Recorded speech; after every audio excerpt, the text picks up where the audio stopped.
It's your one-stop shop for great wrestling. WrestleCopia.com, where you'll find an armload of great wrestling podcasts. Some are weekly, some are not. All of them are great. Ray Wrestle brings WrestleCopia to you, including his own show, The Wrestling Memory Grenade. There's Regional Wrestling, The Wrestling Stew with Bob Roop, The Puro Wrestling Academy, Retro Wrestling Review with Gene Jackson, Dave Dynasty's Wrestling Nostalgia, Monday Warfare Raw vs. Nitro, the Other Ship Podcast, the Captain's Corner Podcast, and much, much more.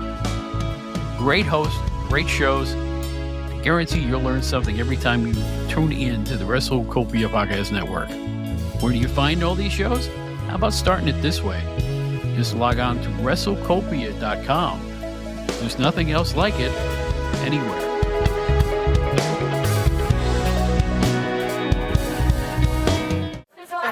Verne Gagne, Greg Gagne, Nord the Barbarian, The Midnight Rockets, Shawn Michaels and Marty Jannetty, Pretty Boy Doug Summers, and Playboy Buddy Rose, managed by Sherry Martel, Curt Hennig, Scott Hall, Nick Bockwinkel, Bobby the Brain Heenan, Ray Stevens, Larry Zabisco, Jerry Lawler. You young punks, tell me one time how bad the AWA was. I'll give you... it's the Outdated Wrestling Hour. People don't know what to look at.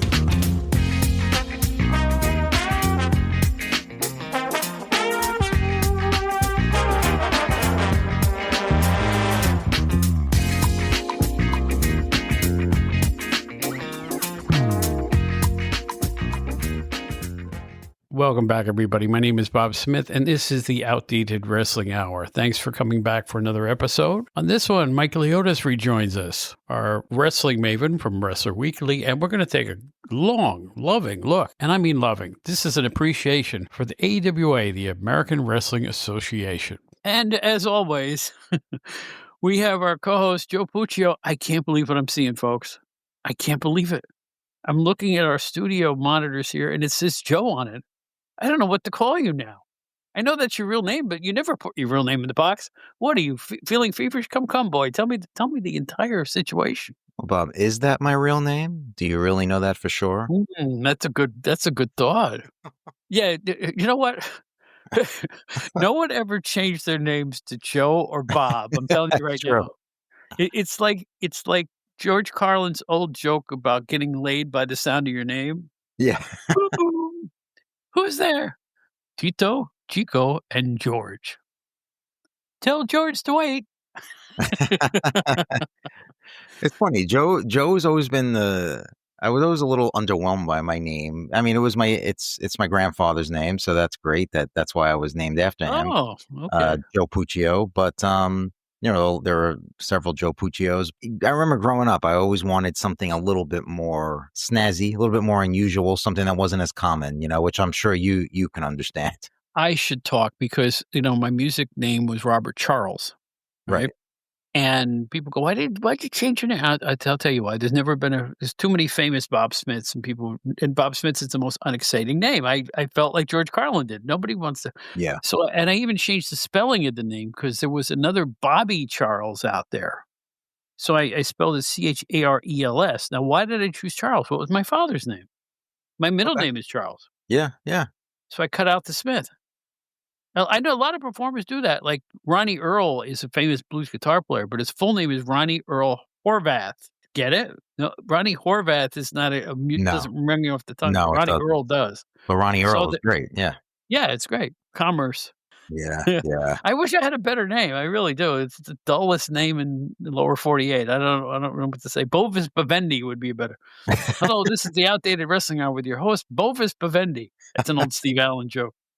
But, and because I'm outdated, I quote Steve Allen. So to say, hey, women, we're going to talk about women wrestling. And I think this is the new golden age of it. I really do. More interest than ever. You know, Queen of the Ring, what's going on in both AEW and the WWE. And every organization now features women prominently. It's never been like this. Never been this pronounced. We don't even think about it anymore. You'll watch a WWE event, women's match, 2 women's matches, a men's match, the men's match, more women. You know what I mean? It's just blended in perfectly. It's like a carvalanche. It blends so smooth.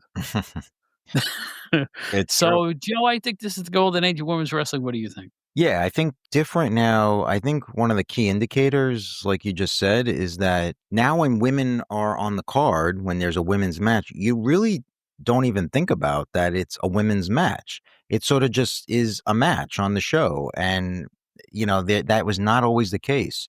If you remember, it was always in the 70s and 80s, it was a women's attraction match. When it was a women's match, it was like, wow, like look at this. They're really, what is this, a bathroom break match? Yeah, but I go back to the 60s where you would see the poster goes, special attraction, the ladies are here, boys. It would say something like that, and it would list the 4 women wrestlers because, some people actually looked at women's wrestling in the dark ages as, oh my gosh, women in their underwear. We got to be there. Right. Right. And it was like, it was such a humongous thing. Like, wow, you're actually going to get to see the women. Sort of like the same concept of the midget wrestling.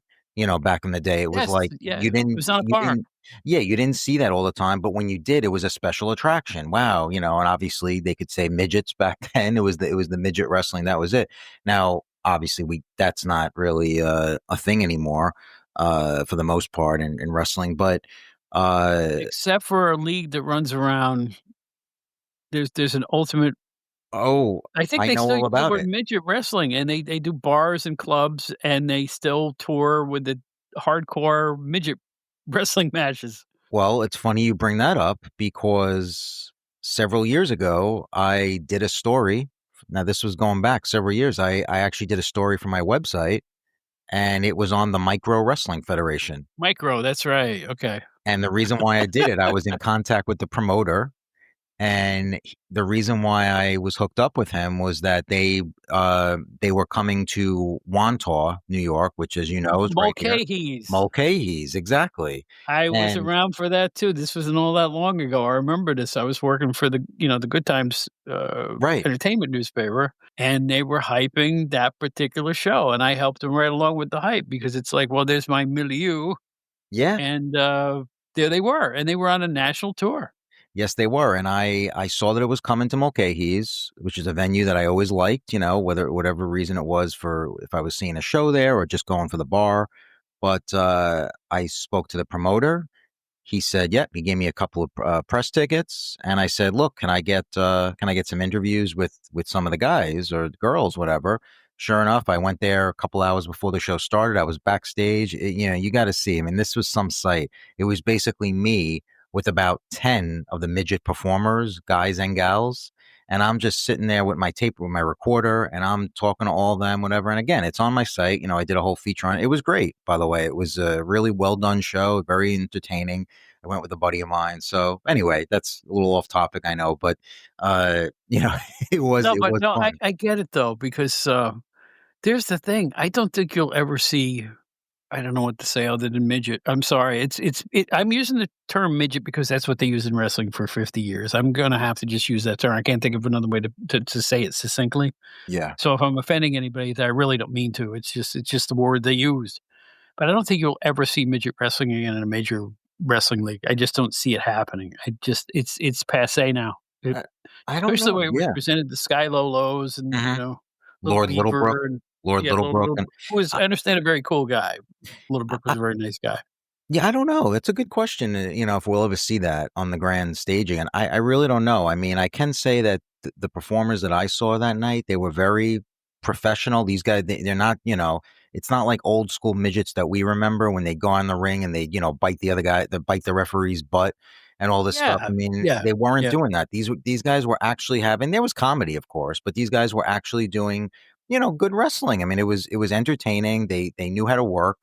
And it's funny too, you just mentioned the midget term. That was one of my questions. I asked all of them. I said, I posed this question to all you guys.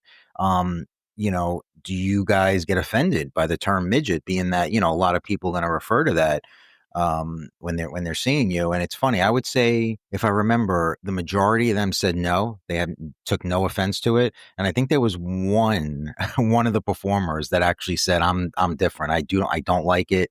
I feel it's disrespectful, so I actually don't like when people say it. But the majority of them were okay with it. But it's a good question. I don't know if we'll ever see it again. I mean, No, it was phased out with the WWE expansion. yeah, yeah. It's like right around that time they just disappeared. I just think that the way, at least in the East Coast, the way that style of wrestling was depicted was to kind of make fun of the people. Yes. Look at him. He look how goofy. There's no dignity to it. Well, that's the And way it I, was th- presented I back then. yeah, and I think that they decided, one of the few examples of Vince McMahon Jr. having taste, just to jettison it completely.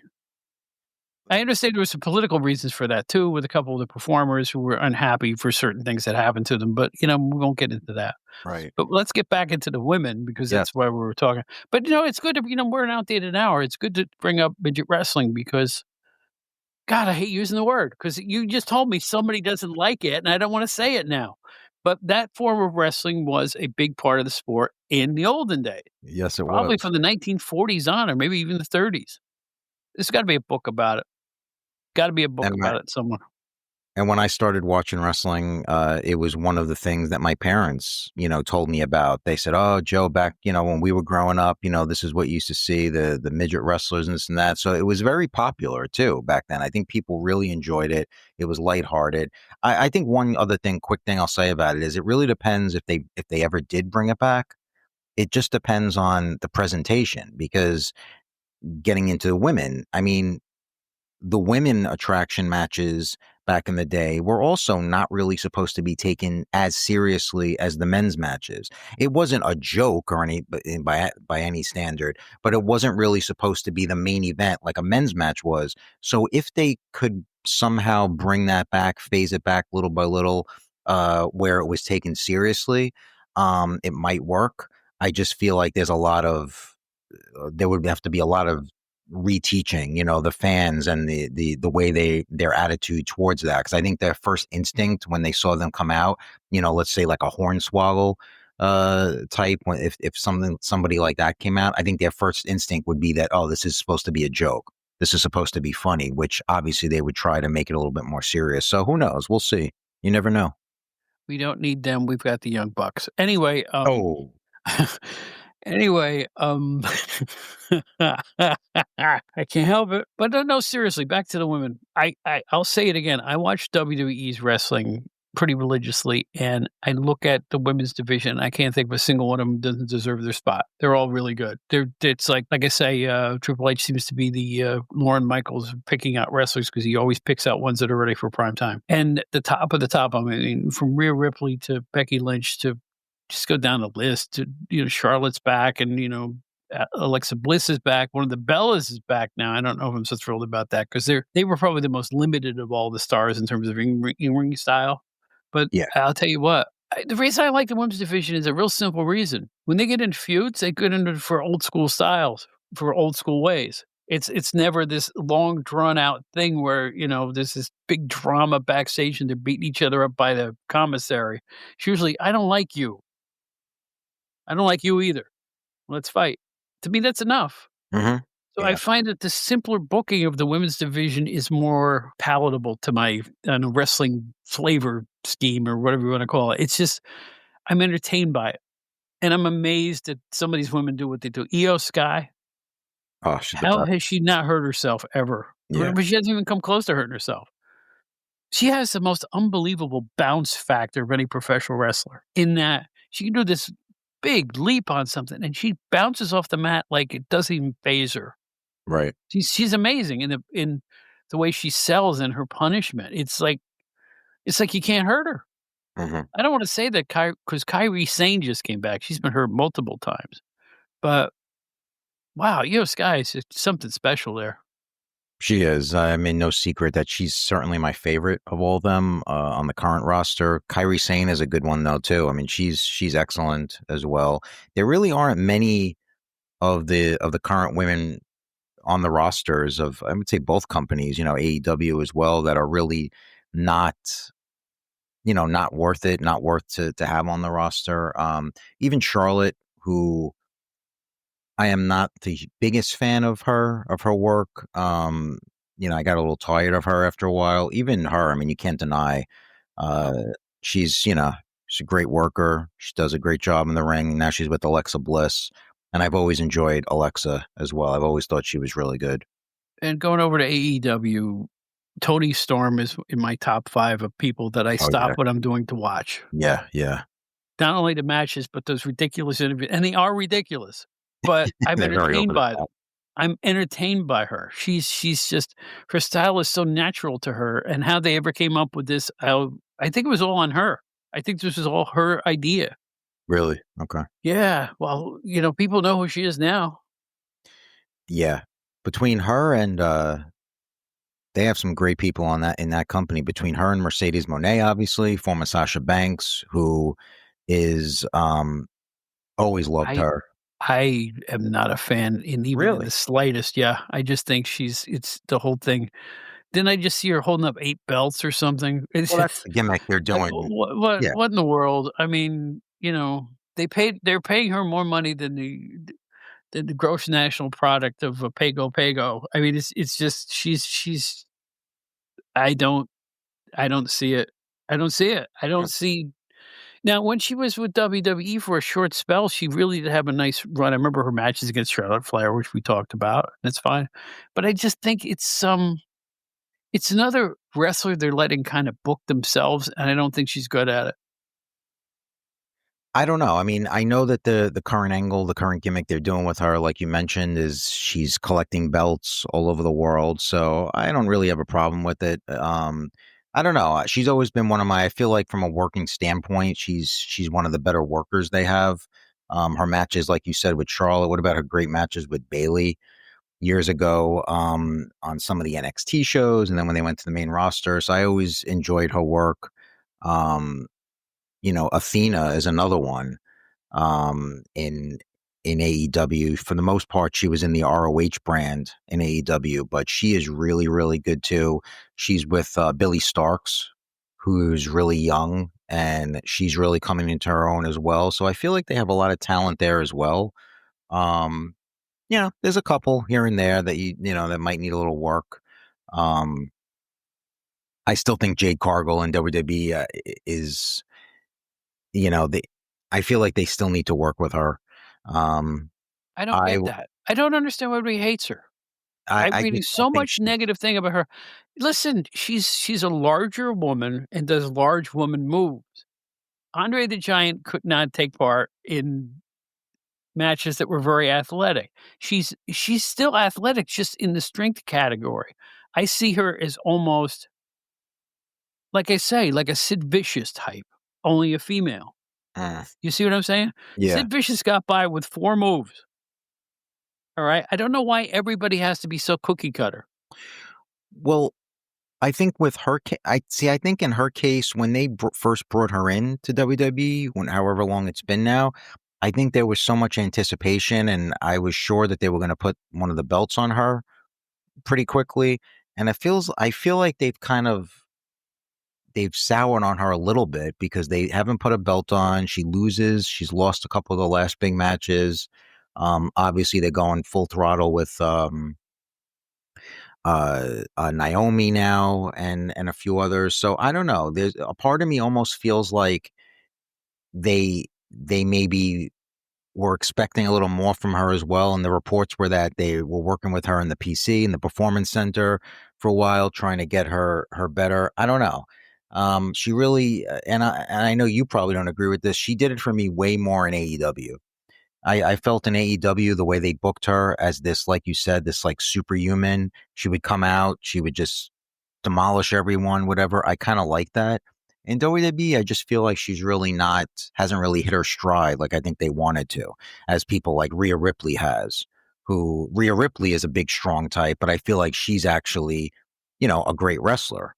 Whereas I don't really get that sense from Jade. Well, But you're complaining about Jade the way I complain about LA Knight. It's like the minute LA Knight comes out, the whole place goes bonkers, and then invariably there's a disqualification. He's left laying by somebody. I don't think that's how you get somebody over. It's just I don't understand some of their booking strategies, but that's just the way they do it. It's like we're in the era of the eternal gang up. And there's another thing I like better about the women's wrestling. There's less of that. There's less of 9 women coming out and kicking the crap out of one person standing in the ring. You know what I'm saying? It's like it's not as frequent. And I kind of like that.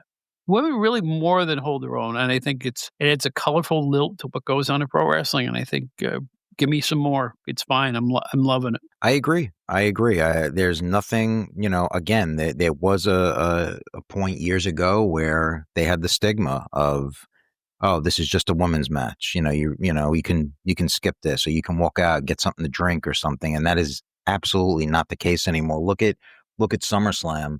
That Naomi, Rhea Ripley, Io Sky triple threat was incredible. Yeah.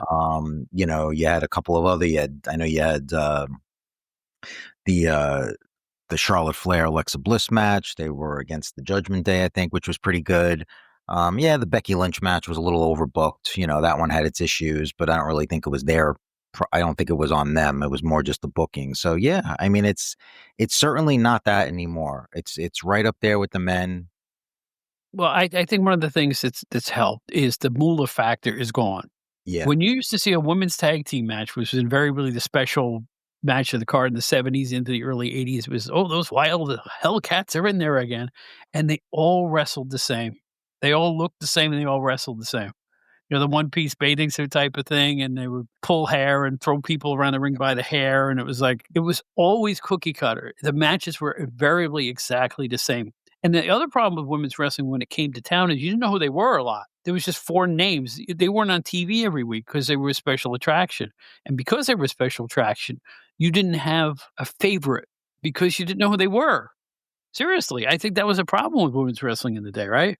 If you went to see, let's say, Donnie Downs and Donnie Christian Teller versus Fabulous Moolah and Princess Jasmine, the only one you knew was Moolah. Yep. Because they weren't, they would just kind of show up. They weren't on television. They would just be part of a card. That held them back too. I don't think the promoters even realized that. They didn't have characters. They would just knew which ones were rougher in the ring, and you would boo them. And you boo Moolah because she just looked like a mean old lady her whole career. So I don't know what to say. But no, this is the golden age. I think it's better promoted, better athletes, better interviews, better everything. Yeah. Like I say, Rhea Ripley, good God. I mean, she doesn't need a belt. She's going to be their number one attraction no matter what they do with her. She's going to be fine. Just an anomaly among female wrestlers.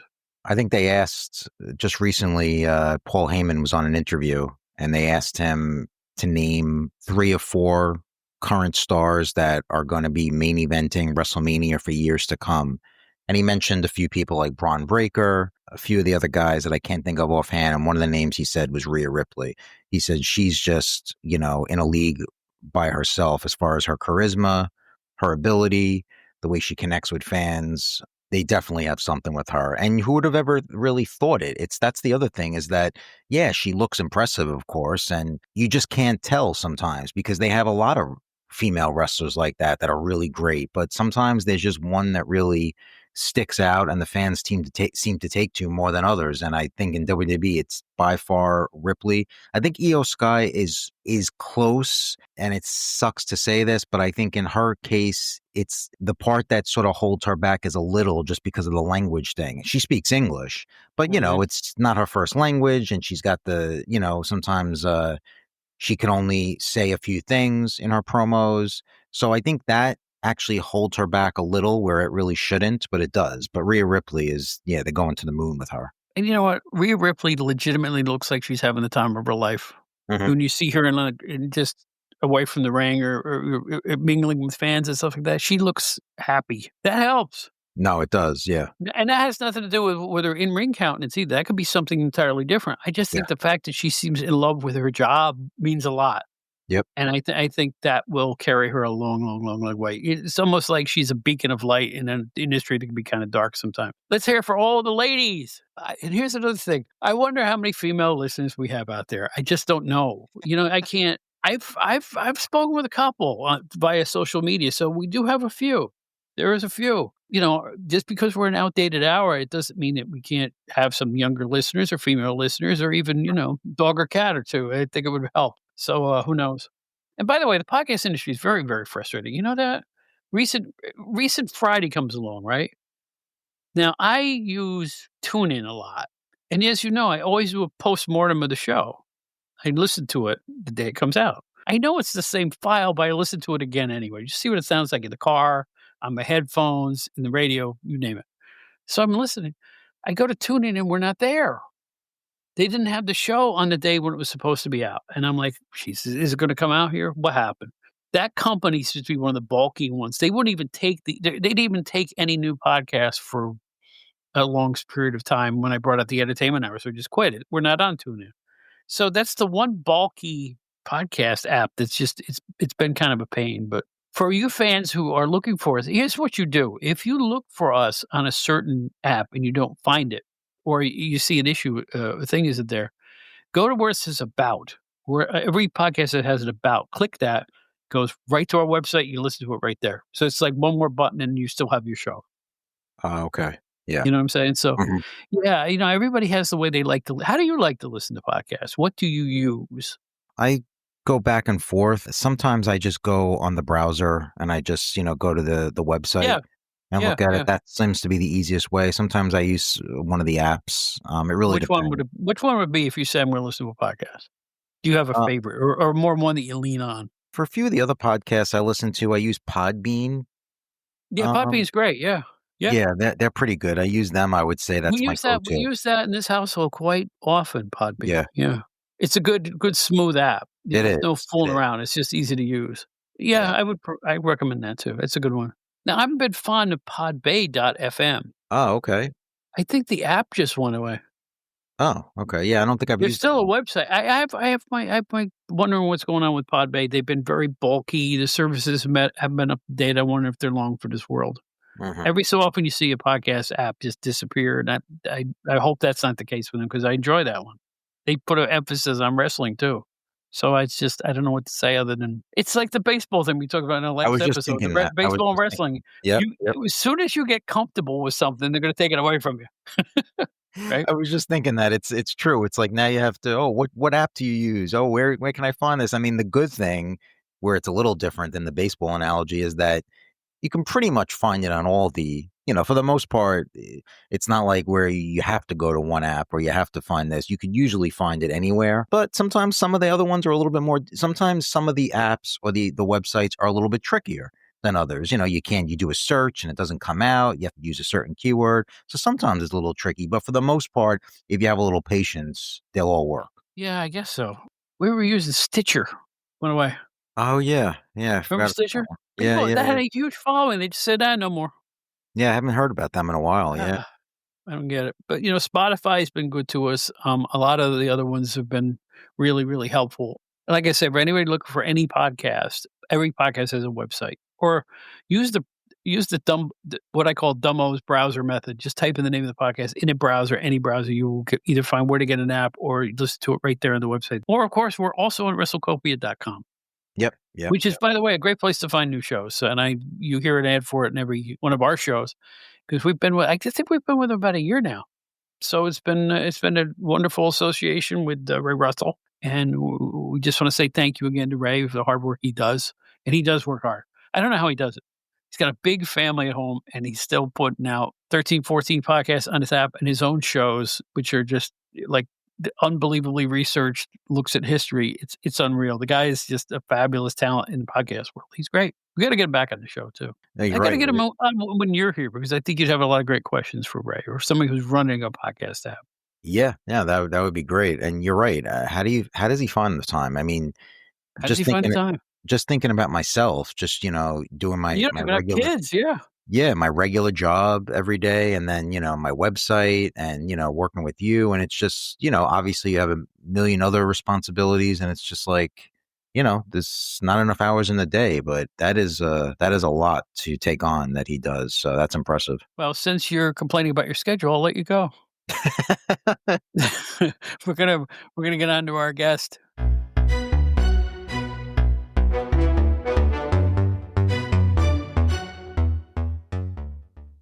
The most underrated wrestling promotion of all time, given the passage of time, is the American Wrestling Association out of Minnesota, founded by the great Verne Gagne. I put it to you, and I was just talking to our guest, Mike Leotis of Wrestle Weekly. How you doing? Hey, Bob. Good to be back. We were just expressing this. The Wrestling Observer readers voted the AWA ESPN show the worst show on TV for like 3 or 4 years straight or something like that. But I put it to you. If you go back to 1990 and look at the shows from the Showboat that the AWA was doing, and then go to look at the overproduced, loud, child-inducing mess that was the WWF at that time, and you tell me what was the better show. People thought the WWF was the better show because they were in a bigger arena and had better production. What's that got to do with the wrestling? Hi, Mike. Great intro, Bob. I think the AWA is almost the forgotten superstar of yesterday. It was such a great organization for so many years, through so many decades, had such a long shelf life from, the late 50s, early 60s, with Verne Gagne really becoming the face of the AWA, all the way to 1991. It had such a run and so many ups, even after a lot of people talk about, and especially now with his recent passing, Hulk Hogan leaving the AWA is the death knell, but they had a great 1984 and 1985 on the back of the Road Warriors, on the back of Rick Martel having a successful world championship run. They had the Fabulous Ones there. They were on fire in those years. They really didn't hit the decline until 1988. So it was I'd say probably really closer to 86, but yeah, that's fair. Yeah, I think you're right. Maybe 86 is when it started, but it really hit the death knell point maybe a couple of years later. But what a great promotion, and so many classic matches and memories, and so many classic superstars who got their start there. Ric Flair and Ricky Steamboat were trained by Verne Gagne.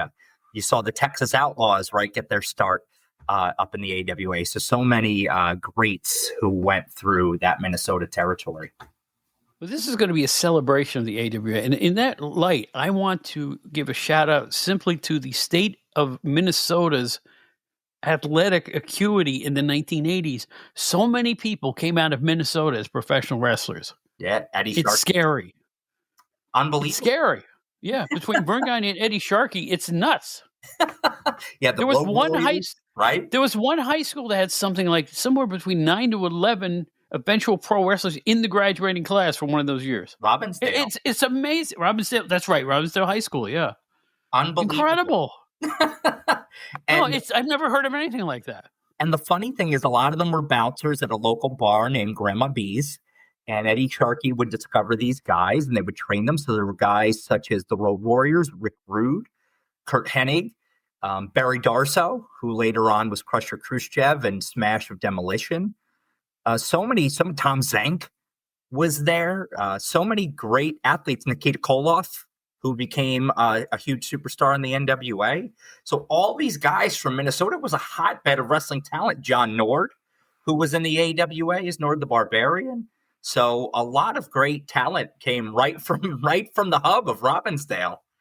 It's crazy. And not just that area of Minnesota, other areas of Minnesota. Absolutely. Or people would come to Minnesota to be trained under Verne Gagne too. Oh, like absolutely. Olympian Chris Taylor. You just go down the list. I mean, Brad Rangans, Iron Sheik.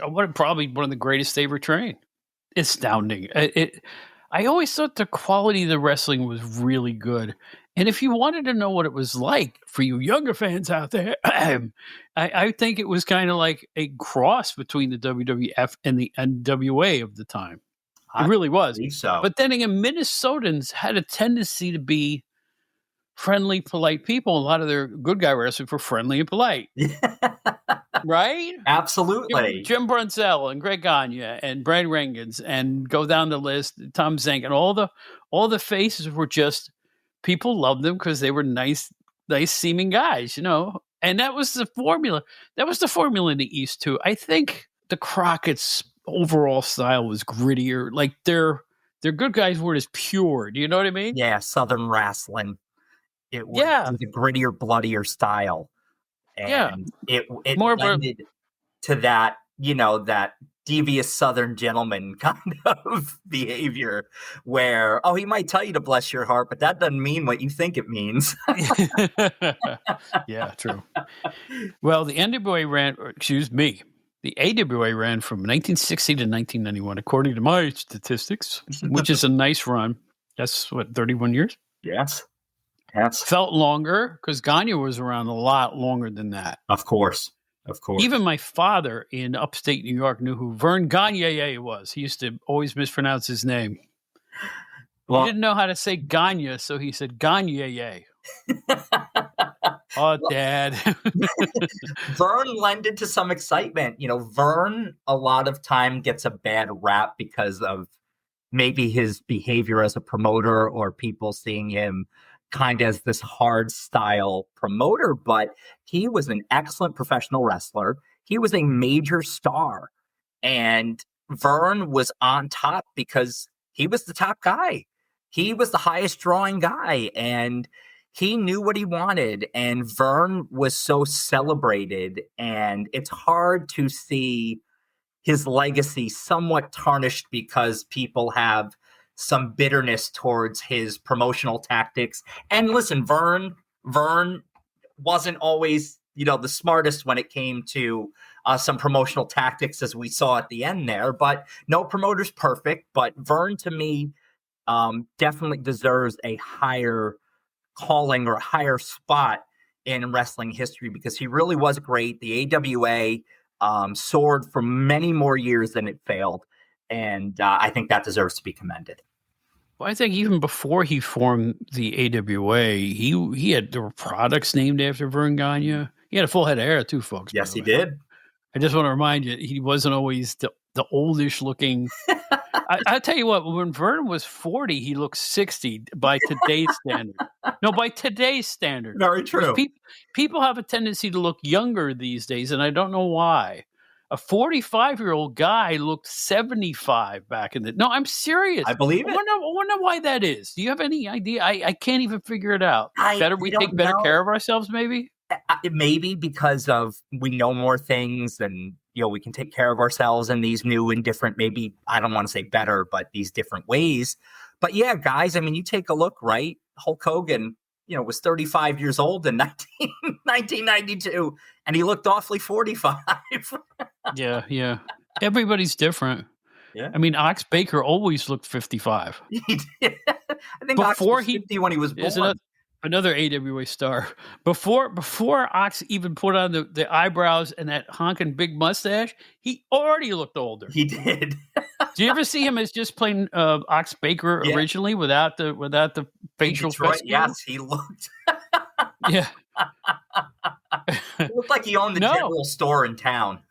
Yeah, that's a something. No, he owned the filling station. That's what. More overalls with the Doug. We're just talking about his looks, folks.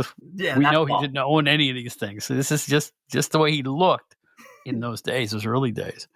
But I'll tell you what, talk about a guy who talked his way into superstardom. Ox Baker. Absolutely. I think his talking was more effective than his in-ring work.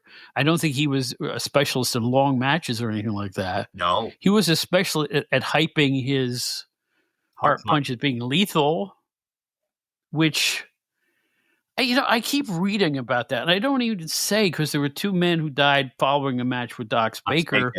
They say one was kind of the result of his heart punch, but not really. So I don't want to even say. Yeah. But they played that up, which is really freaking tasteless. I mean, of course. Oh gosh. But wrestling's never gone with taste when it's come to promotional tactics, and but it worked. It worked. People were scared to death of Ox Baker. There was a match. I traded for some AWA tapes in the mid 90s, and it was the Chicagoland area tapes. And that was the great thing about wrestling back then, back in the day, was it was local to your television station. So you'd get the advertisements for whatever was going to be in that local area. You'd have interviews that were set up for Chicagoland or New York or wherever you lived. That promotion was hyping matches in your area. And the 1981 Super Bowl of wrestling was coming up in Chicago. And I forget what the match was, but they showed the clip from the 1975 Super Bowl at the International Amphitheater where Ox Baker had put Verne Gagne in the hospital after 5 heart punches. The lethal Ox Baker didn't kill Verne, but he had put him on the shelf for a long time. I think Ox was going to make an appearance or something, but they just built it up. And oh man, what a great thing! And I think Ox showed that you didn't need to be a master technician to be a great pro wrestler and to be over with the crowd. It's true. Jesse Ventura is another example. Oh yeah. Now Jesse style was kind of wooden, really, but was he over? Yes. Did any of us in the day think he wasn't a good wrestler? No. Yeah. You see, there's the thing. This is what bothers me. Why can't people have their own individual styles? Everybody's so cookie cutter. Everybody wants the flips off the rope and all that stuff. Why can't there be a giant guy that people just bounce off of? That makes sense. It makes total sense. People keep ranking on Jade Cargill. She can't work. No, she can work in a large person style. Yeah, absolutely. In a strongman style. Yeah. So what's wrong with that? It's different than everybody else in the organization. And if you look at her matches, especially her recent stuff, WWE's got it down for how to use her. I think that works great. I think it works absolutely great. And again, you take a look, right? Who else looks like Jade Cargill? Number one. And I venture to say the same thing for Jesse Ventura. Who else looked like Jesse Ventura with the purple hair and the beard and the colorful tights? Jesse was unique, and that's what made him stand out. And he had a voice that was so recognizable. And that's what I think made Jesse. And then you pair him with Adrian Adonis, who was a superstar in his own right. And this is not adorable Adrian we're talking about. This is dark-haired, thinner This is Adrian. New York Adrian. That's right. New York Adrian. Don't you forget it either. Yes. Yeah. Right. And Adrian could work. And that was the beauty of that team. Jesse was the muscle. Adrian was the workhorse. And they played off each other beautifully because they were so different from each other. A couple of AWA championship reigns as the tag team champions. Wonderful feud with Greg Gagne and Jim Brunzell, the High Flyers, who were, like you said earlier, Bob, America's sweethearts. They were the good guys. And these white meat baby faces who just looked so pretty. And Jesse and Adonis, they were going to meet in a cage against the High Flyers. Again, this is from that 81 Chicagoland tape. But boy, was I so enthralled. Adonis and Ventura did a promo behind a cage. And they took tomatoes and smashed them into the cage. And this is what we're going to do to you, Gagne and Brunzell. And it was just brilliant. Just a brilliant promo. It certainly will. I remember that. Or I did see that many years later. But boy, that's the stuff right there. So anyway, this is an appreciation of the AWA, and Verne Gagne also had a way of taking amateur wrestlers and hyping that fact and getting them over. Absolutely. Unlike today's WWE, where you have a guy like Chad Gable, where they're doing everything they can not to mention it. Yeah. It's an entirely different promotional mindset. Of course. And, Brand Reagan's. Oh, absolutely. Just straight-laced, good guy, word go, technical wrestler, rarely threw a punch, that type of guy. Then you take a guy like Chris Taylor. Oh, yeah. Right? Which he didn't, to be honest with you, I think that's kind of a failed experiment, but he was around enough to end up on the Wide World of Sports on ABC. Did you know that? Yeah. They did an entire segment with Howard Cosell on the Wide World of Sports about Chris Taylor becoming a professional wrestler. He was mainstream for that short period of time, and because of his size and the things he could do for a person of that size, he wrestled a very young Ric Flair, a very muscled and dark-haired Ric Flair during that run, because Rick was just getting his feet wet. But Chris Taylor, I think, I just don't think he. I remember reading somewhere that he just did not like the flow of the wrestling business and just decided it wasn't for him. But I think he could have been a big star had he stayed, because he was so unique and he was such a big guy and could do so much. But yeah, Verne loved amateur wrestling. Verne wanted real wrestlers on his show, or guys that he could pass as real wrestlers, even when it came to guys who might not have had an amateur background, but guys who could grapple. You take like a Billy Robinson. Yeah. Oh, gosh. Billy Robinson, you grew up believing Billy Robinson was a dangerous man, because he was. Nobody could twist you into a pretzel like Billy Robinson could. In the 70s, a huge, him and Verne, I'm surprised Billy never won the championship, but he was up for it. But that was one of Verne's downfalls, in that he's very protective of the top belt. Yeah. I think he had to have implicit trust in whoever got the top belt. Yeah. And a lot of good wrestlers did. I'm shocked Robinson never held it. That's amazing to me. Yeah, I think Billy was right there in terms of popularity. I think Billy was, again, legit as legit can get. Everything Verne loves, but I think you made a great point, and this is true for a lot of promoters, is that they didn't trust a lot of other people. So they were going to put themselves over. They were going to keep the belt on themselves because they could trust themselves. And that, like you said, a lot of times was a downfall for people. Oh, yeah. Well, she held on to his belt. He didn't trust anybody. Yeah. He killed his territory. Killed his career. Killed 2 territories, really. Yes, he did. And think, that's another federation, so we'll get into that to another time. But the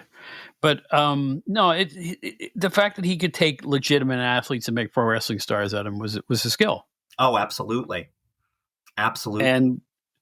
And I just made this long, and I didn't even have to find notes anywhere. I just remember people that were stars there that weren't necessarily as big elsewhere, but they were great in the AWA. Like he threw Paul Diamond and Pat Tanaka together and called them Bad Company. What a great team.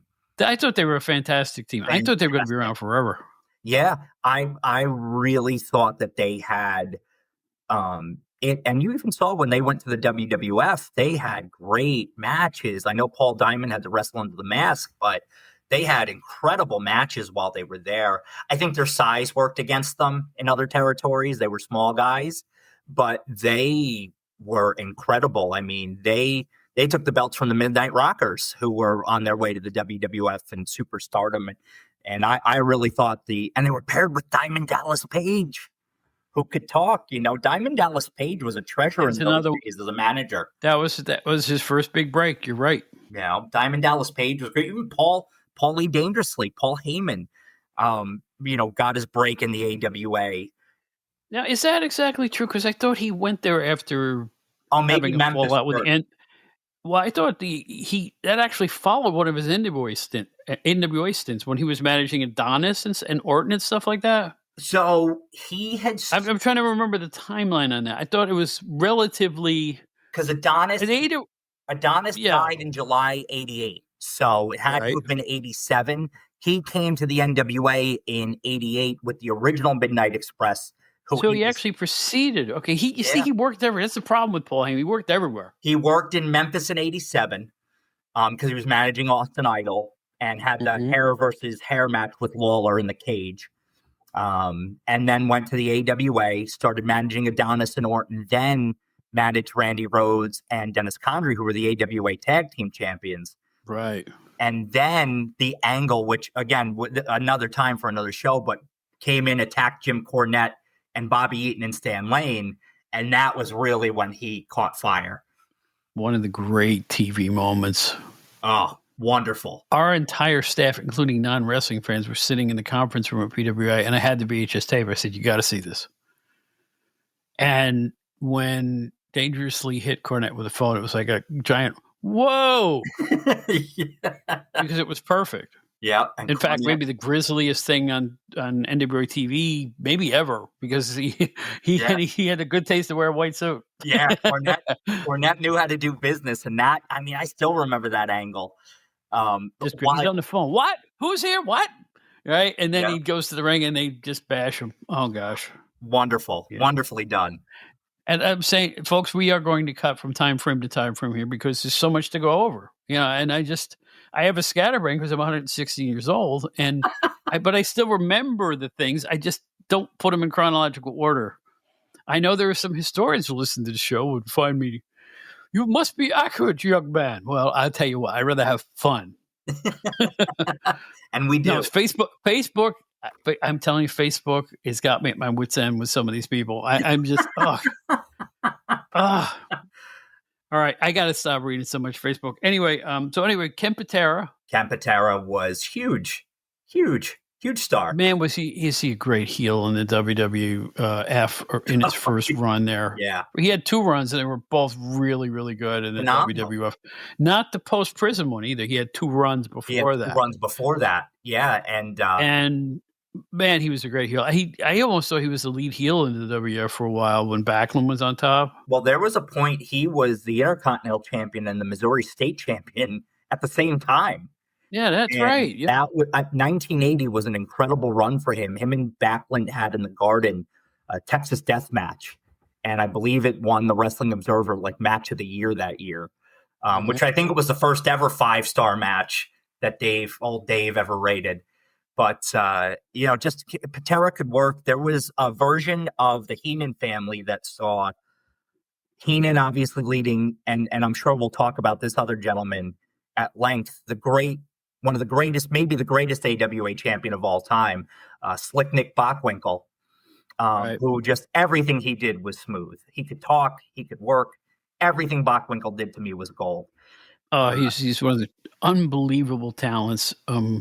Totally believable, handsome as a movie star, and then literally acted in film and TV for a little spell there when he was in his younger years. Tremendous on a stick, just riveting, make you believe it. Absolutely. Even into the 90s, he would make you believe it. And considering, he was at the tail end of his career in the 1980s. He was already 45 years old, but you didn't know that. He was so believably good. His vocabulary, the way he carried himself. He does a promo for a feud in Memphis with Jerry Lawler for $500 a punch because Lawler in that great punch of his.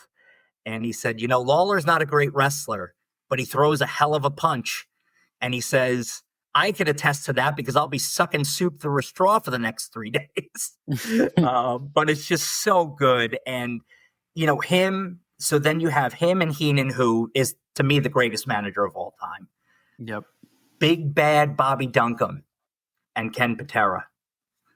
And that was, they had a feud going with Hulk Hogan, and they'd injured Hogan's arm. Remember, Hogan used to wear the black armband as when he was working as a heel in New York.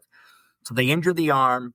Hogan says he wants all of them, but promoter Wally Carbo, here's a throwback, right? Promoter Wally Carbo. You might remember him and famed wet blanket of AWA fame, President Stanley Blackburn. So every time you saw Stanley Blackburn on television, you knew that something bad was going to happen. Well, basically, what you mean by bad is you thought your fan favorite had just won the championship, and here comes Blackburn and go, nope, that was the second referee. It's against the rule book here. So the title reverts back to Bockwinkel. Yeah. Or even worse, people would leave the arena thinking they saw a title change, and then on TV they announced that he can't do that. It's against the rules. Yeah. So the title reverts back to the champion via championship committee decree. Get off the pot, Stanley Blackburn. Oh, Stanley Blackburn. So they decide that Hogan can't go out it alone, and Hogan brings in the 7'4" Andre the Giant, and they have a really fun, really great 2-on-4 handicap match with Hogan and Andre versus the entire Heenan family at their hub where they did their monthly show at the St. Paul Civic Center, which was such a great backdrop for their show. sold out show, and Hogan and Andre triumph. But it's a great match. It's available freely on YouTube.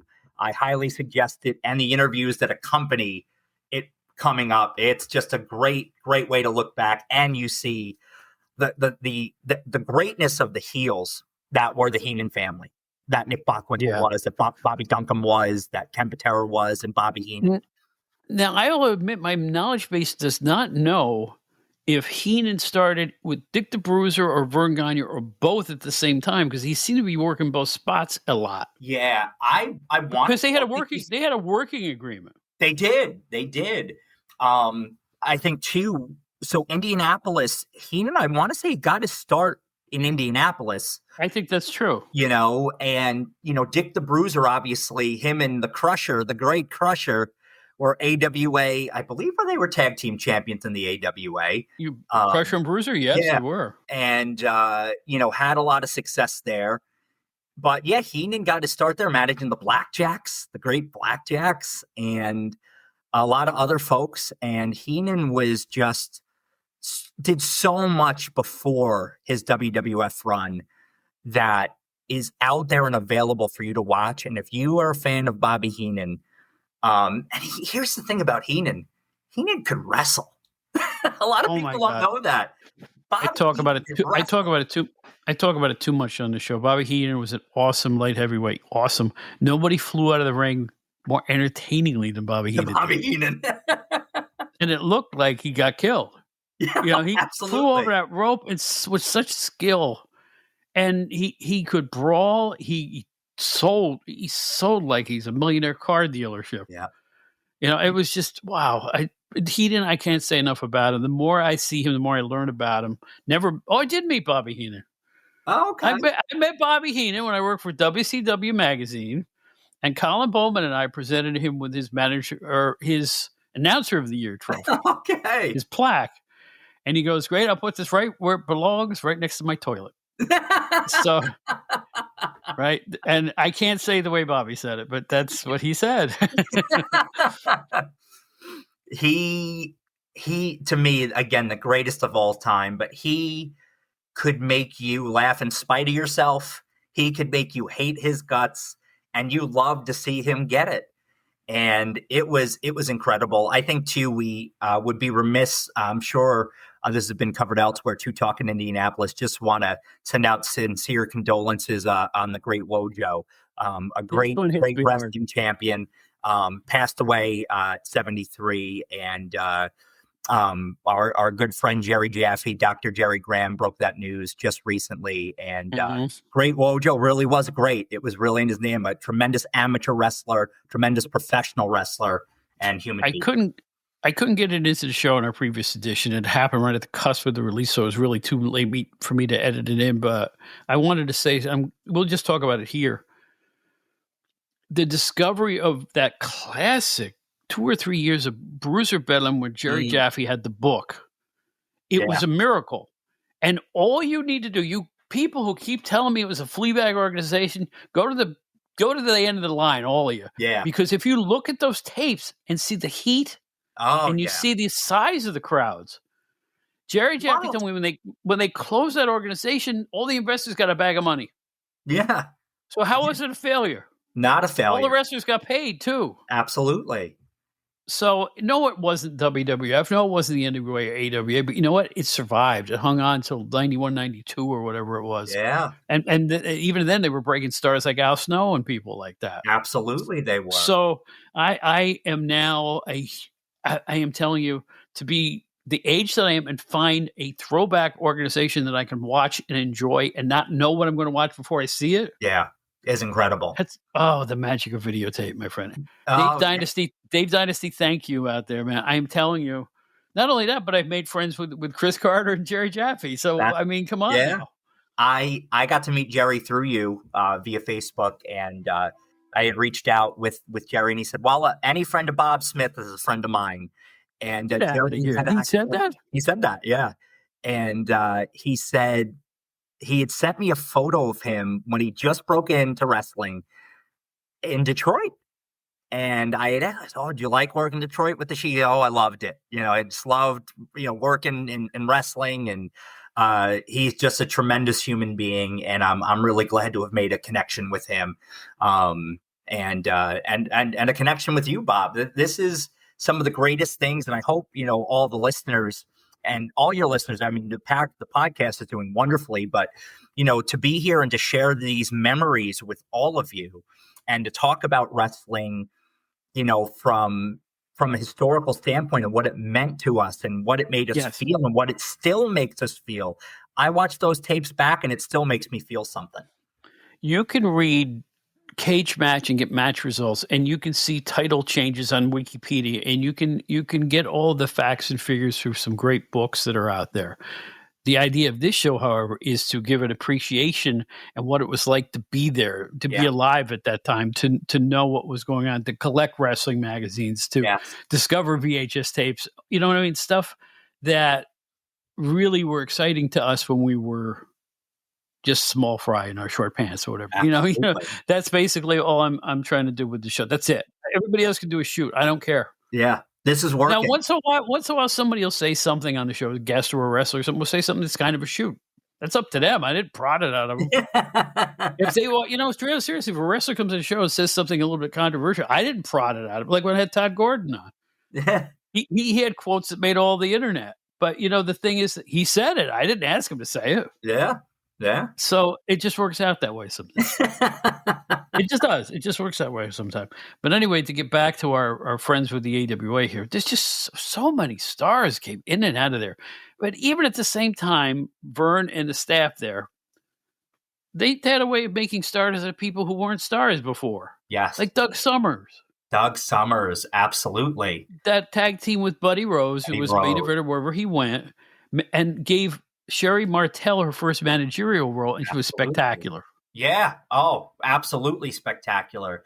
And that's the territory you talk about where Shawn Michaels and Marty Jannetty became stars in that feud with Doug Summers and Buddy Rose. Buddy Rose, I can talk about Buddy Rose for hours. I think Buddy Rose is the most underappreciated wrestler of all time. Yeah, we've talked about him before. Yeah. We've talked about him before here, but Doug Summers and he was a star nowhere else. But in the AWA, he was a member of the World Tag Team Champions. They had a blood feud, and we talk about the Showboat, right? I have fond memories of the Showboat shows. They had a bloodbath in Vegas at the Midnight Showboat. Rockers, right? Yeah. Yep, the Midnight Rockers. And WWE even put it out there in very clear, wonderful digital looking film. And it's a great match. Oh, it's so good. There's so much heat. There are two matches shown on ESPN that I consider absolute must-see classics. That's one of them. The other was I think I know where you're going with the other one. The Broadway with Hennig and Bockwinkel. Yes. Mm-hmm. Oh, God. Is that what you were thinking or no? Yes, 100%. Yeah, had to be. It's one of the great matches you'll ever watch at any time about anything. Anywhere. Yeah. And Bockwinkel was 52 years old at the time. Yeah. And you never know it. Curt Hennig was just coming to his own. You remember, Curt Hennig was the plucky, good-looking baby face. And Curt Hennig was, even though the AWA and their genius marketing, cool Curt Hennig. But he was just becoming that slick, Mr. Perfect-y style of heel, where he was becoming a little bit more brash, a little bit more brazen, and he was really coming into his own. And boy, howdy, man, that was a killer match.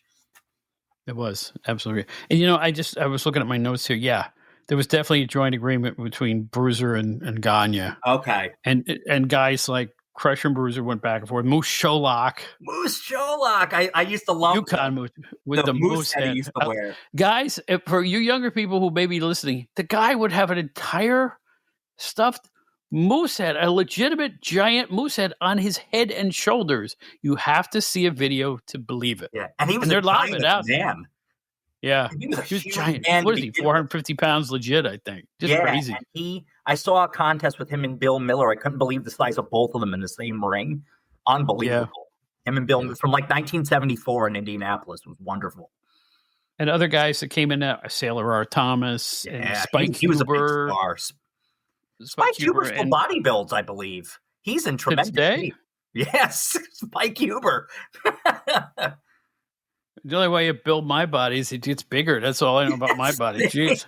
And then Pepper Gomez, I think, came in and out for a while. And I have the word here, introduced Bobby the Brain Heenan. And I think it's probably true that he could work. You could work two organizations. Well, Abdullah Farouk, that type of thing. And they were so close to each other, geographically, that it makes sense. Yeah. Boy, Heenan was so good. As a manager, a talker, Bobby the Brain, Bobby the Weasel, whatever you wanted to call him. And it's so good. He just, when he went to WWF, it just kept going. Yeah. He just walked in and took over. Oh, so good. And again, you talk about a couple of stars that they had that, listen, Hogan wanted Heenan. When he went to New York, they got to have Bobby Heenan. You got to have Gene Okerlund. And let's talk about Gene Okerlund, some of the great announcers the AWA had over the years. Well, I have a little list here now. There's a lot of guys. And there's a lot of guys. Well, let's go with the veterans first. Right. Gene Okerlund, who used to do primarily, I think he did some play-by-play there. But he was doing the interviews on the side and stuff. Which were great. Marty O'Neill. Marty O'Neill. Classic. Hey, that's an artery cut. Get some pressure on that. Remember the classic where Mad Dog Vachon got busted open by Crusher, I think. And boy, he really did bleed. That's all. Yes, that's over YouTube too. You can find it. Oh, man, that's pretty rough stuff. Yeah. And I hate to even bring this up. Lord James Blears. Tally ho. Yes. Yes. Yes. And then later on. Tally ho. If you want to blame the NWO and somebody blame Verne Gagne and that organization, because he's the one that brought Eric Bischoff into the wrestling world. Bischoff, yes, he did. Yes, he did. Eric had gray hair then. Somebody I talked to a lot in the day, and when he died, I was really fractured. Lee Marshall. Oh, Lee Marshall, yeah. Who later worked with WCW, and it's amazing that the guys on the old Stead AWA show all ended up on WCW. It was amazing. They did. Yeah. They probably made those connections at that time, Lee and Eric and those guys, Well, his baritone voice and the legitimate voice of Tony the Tiger. Tony the Tiger. Yes. Yeah. Larry Nelson, I was a fan of. I liked Larry Nelson. It just worked for me. It's just a word. When he would overreact, it was unintentionally hilarious. Who in the world is that? It's like he would literally have a fit on the camera, pointing around. Who, and it wasn't even sometimes for stuff that deserved it. Like the blaster came busting through a door one time. What in the world is that? And I'm like, Larry, please, this is not impressive. But I was a fan. A few years ago, Larry Nelson. You know what? I didn't mind the wraparounds in the AWA ESPN show. Wraparounds didn't bother me. No, I like the wraparounds. They were fine. They just set the stage for things. Yeah. I liked, he's like a guilty pleasure of mine. He's not like, he wasn't the greatest wrestling announcer, but just something about his voice sticks out to me. Good old Ron Trongard. That's next on my list. Yeah, you got it. That coast to coast and continent to continent. the Major League of Professional Wrestling. That's right, yeah. I ended up getting hired by Vince. He did. He worked for Vince, yeah. He had those great sunglasses. And you see, that was proof that Vince was just hiring people to hire people. Put other people out of business, because Ron Trongard did not sound WWF style. He did not. He did not. He was AWA all the way. And but who they did hire, who ended up being great, was Killer Ken Resnick. Next time, what are you, psychic? I made little lists and great minds think alike, Bob. You and I work. We instant chemistry. I'll tell you what, Ken Resnick. I remember talking to him when he was part of the Ladies Pro Wrestling Association, the LPWA, when they were starting it out. And I'll tell you what, that guy knows his stuff. He does. That guy, on a personal level, I was impressed with his breadth of knowledge about pro wrestling. A really, really smart wrestling guy, Ken Resnick. Yeah, and good on TV too. Yeah, he was great looking guy. And just again, his facial expressions, he knew kind of how to feed the moment. We learned from great guys, though. We learned from guys like Gene Okerlund and all those. So he had some great teachers coming up. Roger Kent. I don't know if you remember Roger Kent. Yeah. And I think the AWA was the place we all got to meet Mick Karch for the first time. Yeah, the great Mick Karch. Yeah. So I'll tell you what. Who was the other guy? Doug McLean. Doug McLean, is that Doug right? McLean, yeah. On the original AWA, ESPN show. ESPN, The original. He had All right. He had a great radio voice. All right, fans, here's the next one. Yeah. He became a hockey announcer in Minnesota. He sounds like he would have been a hockey announcer. Announcer. He used to announce with Verne. Verne was his broadcast partner. Verne would do the color on the Tropicana show from the ESPN AWA days, and Verne would provide color commentary. While the WWF was phasing midget and female wrestling out, the AWA was introducing female stars for the first time. Yes. Like Sherry Martel. Yes. Like Magnificent Mimi. Mm-hmm. Like Medusa Michelli. Yes. Am I right? Yeah. Those ladies, Candy Divine, right? Right. So many of those ladies were such excellent wrestlers. And not just female wrestlers, they were wrestlers. And it gave them a spotlight because look at Medusa's. I mean, she got her start as a manager there, as a wrestler. Mm-hmm. I used to love the little, who was that, Little Tokyo? I used to like him. They would bring in, I forget who else. Did they have like Lord Littlebrook and all those guys? I guess, yeah. But I remember Little Tokyo being like the midget champion. Little Tokyo. By the way, folks, we realize that midget is an outdated colloquialism, but we are quoting it from the day. It's something I can't. I've said the word little person here a lot, and I don't know how to describe it other than saying they were announced as the Mighty Midgets. Yeah, and that's how they were billed. That's how they were advertised. It was kind of the. They were brought into like light in the show, like for the kids, that and the ladies. But the ladies wrestling, like I said, was serious. Wendy Richter went there, in the late 80s. But Medusa and Sharon Martel were great. At a very angle that really, really shocked me, it was some match was going on, and Bad Company beat up Wendy Richter. Yes. 2 of them. Yeah. I forget what the scenario was, but she's screamed at the camera, there were 2 of them. And they still didn't put me down. I don't know how that helps get Tanaka and Diamond over, but that's what she said. Well, Wendy Richter was real good. Wendy Richter changed everything. She's a tough lady. She looked different. She was taller. To be honest, I don't want to screw it. She was prettier. Yeah, she looked out of place against the other traditional female wrestlers of her day. Well, and she was striking, and that meant a lot. And she was a really good worker. She had a cowboy gimmick for a while, and then she kind of became herself after the Cyndi Lauper thing. Yeah, and she ended up in the AWA after a couple of years after the falling out with Vince, and great matches. She was in the first women's steel cage match, not too far from me, at a little skating rink up here in a town called Brick, New Jersey. I live in a town called Wall, New Jersey, and there's a town right across the border here called Brick. Go figure. And they had the first female steel cage match. It was, I believe, it was Wendy Richter. It might have been Heidi Lee Morgan. It was either her. I think you're absolutely right. I think it's Heidi Lee Morgan. But the Brick Ice Palace still stands here, and that was the Rob Russin's NWF. Another place Paulie was at, but yeah, first women's steel cage match there. Bruiser Brody used to wrestle there. Sergeant Slaughter. It was like an East Coast independent. I was lucky enough their shows were on. I was in upstate New York in the Albany area, and their show debuted in Albany. Yeah. And they used to work at theater up there called the Latham Circle Theater, which was a theater in the round, perfect for wrestling. Yeah. And it was good stuff. Yeah, they had the Fantastics. They had Superstar Graham. They had the Road Warriors from time to time. They had Abdullah the Butcher. Go down the list. Local legend here, Pennsylvania based, but remember Mad Dog DC Drake? How can you forget? He was foaming at the mouth all the time. DC Drake was great. I'll tell you what, I refer to him as the last legitimately scary heel of the old school. Yeah. I mean, those independents in those days were fantastic.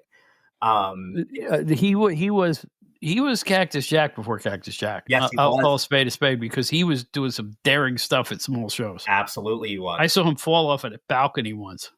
Yeah. Oh my A goodness. literal balcony. Yeah, I mean, it he was just. And he got featured not a lot in the Aftermath, but he got featured in like the George Napolitano magazines quite a bit. Yeah, And the Wrestling Eye, I remember seeing him in a lot. Who was that? Carmen Despirito. I remember seeing him in there. That's how I learned about DC Drake and all those. But well, there was a conduit between the AWA and a lot of those guys too. I remember Larry Winters. Worked AWA. Yeah. And a couple of the others also worked the AWA. I think a couple of those guys, and also too, they were working with the ICW. I think in 687 right with Savoldi. For some reason, they would float from place to place, and that's to everybody's benefit because they made for better cards. Absolutely, and it got people into the building, and those territories lasted, a few years. I mean, Savoldi was around for quite some time. We go back to talking about the women, in the AWA, and Sherry Martel. They did the angle where it's Tommy Rich and I forget who, but like he pulls her dress off and she's in the nightie, and it was like the first time that had been done on television, and it was wild that had happened. But Sherry Martel was a gorgeous lady, but it was I just remember that being like a thing. Being that was the first time they went there. Who would have known what we would have seen, just a mere 10 years later on television every week. But it's an interesting note that was, the way it kind of went there in the late 80s. Yep. Now, I'm following the AWA religiously. I had a VHS tape machine, and I would, set it up for whenever it was coming on, and I would always watch it. But you could tell things were winding down in small, subtle ways as the production values were getting bigger and bigger arenas and more colorful stuff in the other two organizations, the NWA and WWF. Here comes the Big K Stan Kowalski's opinion show on AWA broadcast. I'm the Big K and I know all. He looked like he was 106. Yeah. At best. And I'm thinking, why? I will say this: Verne Gagne was loyal to his regulars. He was to the people who helped make the organization. Maybe loyal to a fault. To a fault, yeah, because you had Baron von Raschke out there at 55 years old. Yeah, and speaking of loyal to a fault, I almost forgot one of the greatest names of the AWA too. He always gets glossed over because of the Bockwinkel championship, but Ray Stevens, phenomenal. You want to know how good a wrestler Ray Stevens is? Ask Ric Flair. Yeah. Another protege of Verne Gagne. Yes. It's crazy, the guys that went through there. But, and then, Larry Heineme was the original AWA guy. I think his first, But luscious Larry Heineme. I love, one of the things I love about pro wrestling is they take guys who aren't luscious or handsome and call them that. I love that. Was Doug Summers a pretty boy? Like no. I am. Was luscious Johnny Valiant luscious? Nothing. I love that kind of stuff. I find it, and they would always have the bottle peroxide hair and, pretty boy Larry Sharp. Was he hunky to you? I don't know. No. I don't, my wife at the time, I didn't see her swooning over Larry Sharp. No, I did not. And he was the pretty boy. So I don't know what to say other than, And we talked about Brunzell and Gagne, a tremendous tag team, just best of the best. The champions. Oh yeah, there were a lot of AWA champions. Bockwinkel springs to mind as good as Gagne was. I liked Bockwinkel better, particularly in the years when he was the cunning heel. Yeah, absolutely. Because it worked. But again, that resulted in a lot of those Stanley Blackburnish screw job finishes that they were so fond of presenting to try to get to buy tickets to the next show. Yeah. That got old. And you know what? when they did it with Hogan, they killed the organization, to be honest with you. Yeah, Hogan was such a complicated case because you can say absolutely they should have put the belt on Hulk Hogan. I think that came down to control. And, Hulk was a New Japan guy. Verne was, an All Japan guy, and it came down to money and who was going to be in control of what. But Hulk Hogan absolutely should have had that title and had himself a run. But it begs the question, if Hulk Hogan gets that title and Vince McMahon comes a knocking, you think Hulk takes the belt to New York with him? That could have been even worse, though. Maybe it ended up working out for Verne, but it's dicey to think about. I think Vincent McMahon Jr. never liked to acknowledge anything anybody else ever did. Yes. Like he would bring Harley Race, who was a 28-year veteran, into the WWF as a new star. Yeah. No, seriously. They didn't refer to any of those championships. No. I mean, they did it on the reverse when Medusa went over to WCW, and I want to be with the big boys, playing through the belt in the garbage. That was their way of doing things. But I think the WWF acted as if there were no other wrestling organizations on the planet. The only reason why I bring that up is because of the famed Harley Race story of Vince offering him to take the NWA belt and to the WWF and not to Starrcade, and Vince trying to double leg Harley. And Harley said no, he would never do that. That's my only way of thinking that could have possibly been a thing. But again, it's fantasy booking at its finest. Yeah. But it's interesting to see. But I mean, Hulk was over. I mean, that's where Hulkamania started. Rocky III, Hulkamania started in the AWA. Yes. And there is a picture of him in the with a Hulk A-Mania t-shirt on to prove it. Yes. To prove it. Yes. It wasn't Hulkamania. It was Hulk A-Mania. He had this shirt. It looks like a fan gave it to him. Yeah. That's what it looked like. And that was long. I wouldn't say long predated the WWF, but it was definitely before. I know I saw the picture in the photo files. Yeah. By the way, I was lucky enough to work for Pro Wrestling Illustrated, and those photo files. Oh, I can't even imagine. Were a history lesson every time you pulled open a drawer. Oh, I can't even imagine. Every time you pulled open a drawer and I didn't have a lot of, it was an odd job. I never had any free time. I worked hard. No, seriously, it sounds like we probably just sat around watching VHS tapes of matches all day. No way. I had to do that at home to get the knowledge base to come home and type, because all I did was write and edit. Yeah. And I did it from the minute I walked in to the time I left at night. And sometimes I mean at night, depending on what the assignments were. But one of the real joys, number one, we had a wall of binders of every magazine Stanley Weston ever printed. Wow. All of them. Wow.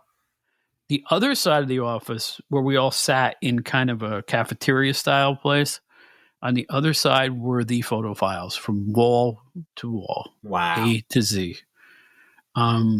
You would file the photos with whoever was up in the photo. So if you had a picture of Ric Flair, with a headlock beating Jerry Lawler, that would go in the Flair file. But if you had a reverse shot of Lawler hitting Flair, that goes in the Lawler file. Gotcha. So whoever was up, that's how we filed, which made all the sense in the world. Yeah. And on the back of each printed photo, there would be the description of who they were, the date of it, and where they were. Wow. So every time you open those drawers, it was a history lesson. Oh, that's fantastic. And I discovered wrestlers I'd never heard of. I saw pictures that never got printed. I saw private stuff that probably shouldn't have been published anywhere. No, I don't mean that. Hey, how dare you? How dare you? I don't mean anything risque or anything like that. I just mean like a picture of all of us together in the office, that type of thing, with Mil Mascaras. Yeah, that's awesome. Dude, I had a job where you never know who's going to walk in, thanks to Bill Apter. Yeah, oh yeah. Guess who's coming today? Mil Mascaras. What? Even the boxing department wanted to meet Mil Mascaras. Everybody posed for photos with him. One day, here's Dominic Antonucci. Shows up. I didn't know these. Here comes Johnny Rods. Here comes Missy Hyatt and Eddie Gilbert. Oh my goodness. Here comes just Don Morocco. Wow. Here comes young Taz. You never knew. Here comes Paul Heyman. Here comes. Wow. Here comes Mark Lewin. This is just the stuff off the top of my head. That's crazy. That's insane. And you get to talk to these people and stuff. It was just, and on some occasions we went out to lunch. We had a restaurant called George Martin. It was kind of a gourmet restaurant right around the corner, and having steak with Carrie Von Erich. That was kind of cool. That's awesome. You know, so these are memories. Again, I lived a life mere mortals don't get to live. And I didn't have to go to matches. They were coming to us. That's great. They'd come right up to the office. So, Rockville Center, how I miss you. I am so far off topic here. I'm sorry. That's okay. But I thought you guys would like to hear what it was like working with Bill Apter. Because Bill was everybody's friend. Yeah. And sometimes the guys would be in between contracts, which means they were essentially free agents. And we could come and have the legal rights to take their photos. That's awesome. Whereas the WWE was for verboten for everybody to come to our office. We were the enemy because we had our own magazine. They wanted to publish their magazine, have exclusivity. They wanted exclusivity to all those photos. So, listen, they did business their way. It finally ended by 91, and let us back in. But it was a whirlwind. It was. I don't know how I ended up. I'm so lucky. I mean. Dude, I was working my hometown newspaper, but just less than 2 years before I joined PWI. Less than 2 years. And it wasn't a big paper, but I was different. I had 2 journalism awards by the time I left that place. Okay. And one of them was for sports. And one thing led to another. Didn't hurt to work with Mike Tyson either. No. Not work with. I always say work with. I shouldn't say to cover Mike Tyson and do interviews with Mike Tyson, have access to Mike Tyson. Yeah. Whereas other reporters would have to, they'd be big set up. Hey, Bob, how are you? You want pizza? We got leftover pizza. Can you imagine? Yeah. No, thanks. Mike, you eating that pizza? Yeah, I'm having the last slice. That's what it was like. It was crazy. It was crazy. Anyway, all right. Out of Bob Smith world, back into. By the way, I am here to announce I'm going to attempt to write an autobiography. Oh, great.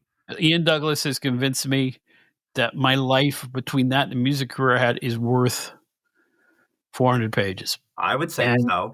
I think I'm going to follow through with it. The untold story. There you go. It just, the trouble is I don't want to shoot. I want to keep it upbeat. Yeah. Listen. There's people I have not gotten along with in my life. I've had no controversies and no real squabbles, but not everything is pastels and lollipops. Yeah.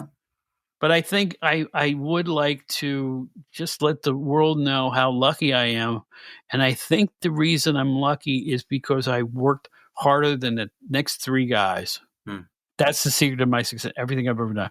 I work everything to the point of exhaustion. But I can look back on it and go, boy, I'm glad I did it. Yeah. Absolutely. I don't know what else to say. Yeah. Intuitiveness, Yeah, absolutely. So anyway, back to the AWA, the champions. We were on the champions of the AWA, like Rick Martel, which is a great pick. Oh, great one. Great one. Mad Dog Vachon was a champion. Yes, he was. Was Crusher Laskowski a champion? I think he was for a while. He was a world champion in the AWA. Jerry Lawler? Jerry the King Lawler. Boy, it was shocking to see Lawler win the world title when he did in 1988. And you wondered where it would go. And obviously all signs pointed to Super Clash 3, which was a fiasco of its own. But it was exciting when Lawler was the champion. I really enjoyed that run. It was a fresh coat of paint. That's what made it good. Yeah. It was new guys, new faces there. Absolutely.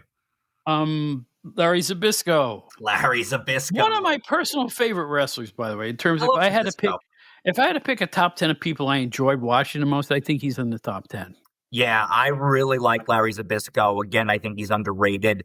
I think he was probably the last great, champion they had. He was just solid and could talk and could work and just was really, really good. And I very much enjoyed Larry Zbyszko. Yeah, his heel turn with Bruno on the East here, I thought it was the greatest angle of all time. Yeah, absolutely. It's the one that made me run out of the house and buy a newfangled thing called the VCR. Yep. Oh God, it was worth it. Oh, absolutely. I had years of VHS tapes before people even had a VHS machine. Yeah. And I could refer to them and everything went into this silly knowledge base. Everything I watched, and I could go back and double check it at home, and I could mark the tapes, what was on it, match by match. Awesome. You know? Oh, so great. I miss the VHS days. Nah, and I don't miss it. The reason I don't, one thing I do miss is the ability to tape off live TV. Yeah. Now we have DVRs, but most commercial DVRs only last like 9 months or something. Yeah, something like that. Yeah. Where it's not permanent. You know. Yeah. The organization also turned Crusher Blackwell face for the first time. They did. And created like a Haystacks Calhoun lovable underdog. Even though he's 400 pounds, he was an underdog because he was just such a humble guy. Yeah. But you know what? They got him over like crazy. They did. As a good guy. He was very popular. And he was a great heel too. But Jerry Blackwell at one point, and not so much in his later years, but earlier, I mean, he could throw drop kicks and he could do a lot in that ring. And he was, again, a great talent. He's another, former Missouri State champion. Mm-hmm. Just a really forgotten about talent, Jerry Blackwell. And yeah, he was over like Rover for quite some time. Now I'm going to get into a guilty pleasure of mine. Everybody remembers the Vachon brothers. Yes. Maurice Mad Dog Vachon and Paul the Butcher Vachon. Now, unlike most who would recall these two, my favorite was the Butcher. Okay. I loved his big, burly, ballroom brawler, singlet wearing, bald headed, big bearded, just get up, you coward. I just loved.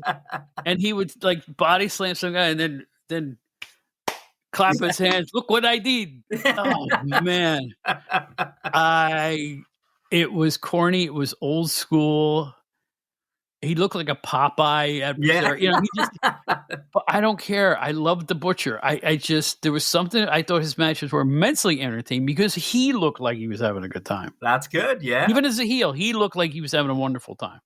That's awesome. And was he limited? Yeah, he was limited. Punch kick. Body slam. All right. It worked. Punch kick, body slam, right? Did I enjoy his matches? Every moment of every one of them. Even squashes. Absolutely. Even when he was getting beat at the Garden by like an immobile Chief Jake Strongbow or something. I didn't care. I was paying to see Butcher Vachon. Yes. I bought tickets. If Butcher Vachon was on a local show, I went. Yeah. Oh, that's awesome. And he was a vagabond more than Maurice was. I think absolutely he traveled more than the Mad. I think the Mad Dog is pretty loyal to the AWA for the most part. For the most part, yeah. Mad Dog after the expansion, Vince signs or welcomes Mad Dog Vachon. He couldn't even walk at that point. No. What was the point of that? I think it was just to sign guys who were names. And Butcher Vachon got married on Tuesday Night Titans. That's right. And then somebody came in the ring and body slammed him. I forget who it was, but hold the phone. I did not see the Butcher Vachon wedding. Yes. He got body slammed at his own wedding? Yeah, it was in a ring. And it just went to chaos. Now I have to see this. Yeah. I remember the Uncle Elmer. Not Uncle Elmer got married on Saturday Night's Main Event. He got married yes. on Night's Main Event. Butcher Vachon had a wedding on Tuesday Night Titans. The stuff we sat through. I don't remember if it was like Nikolai Volkov or somebody comes in when they body slam him, Blassie's in the ring. It's fantastic. Bizarre world of pro wrestling.